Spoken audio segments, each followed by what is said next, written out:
أعوذ بالله من الشيطان الرجيم. بسم الله الرحمن الرحيم. يا أيها المزمل قم الليل إلا قليلا نصفه أو انقص منه قليلا أو زد عليه ورتل القرآن ترتيلا إنا سنلقي عليك قولا ثقيلا إن ناشئة الليل هي أشد وطئا وأقوم قيلا إن لك في النهار سبحا طويلا واذكر اسم ربك وتبتل إليه تبتيلا رب المشرق والمغرب لا إله إلا هو فاتخذه وكيلا واصبر على ما يقولون واهجرهم هجرا جميلا وذرني والمكذبين أولي النعمة ومهلهم قليلا إن لدينا أنكالا وجحيما وطعاما ذا غصة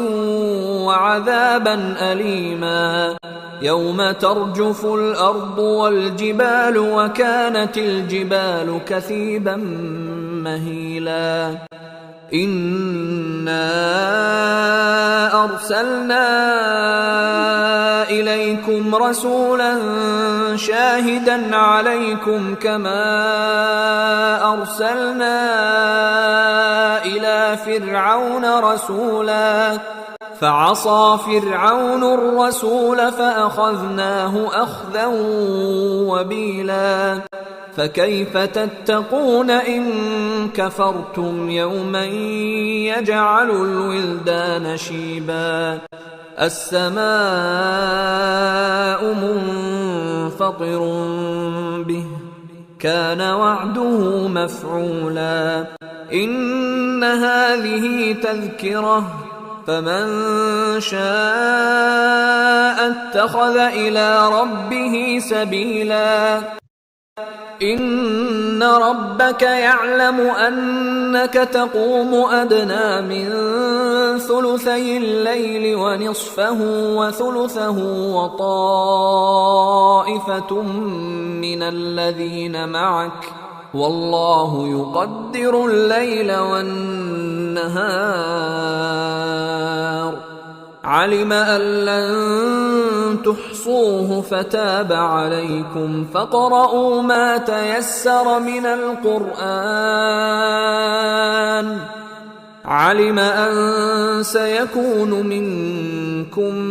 مرضى وآخرون يضربون في الأرض يبتغون من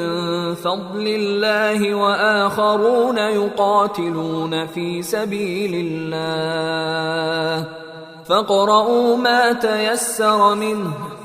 وأقيموا الصلاة وآتوا الزكاة وأقرضوا الله قرضا حسنا وما تقدموا لأنفسكم من خير تجدوه عند الله هو خيرا وأعظم أجرا واستغفروا الله إن الله غفور رحيم.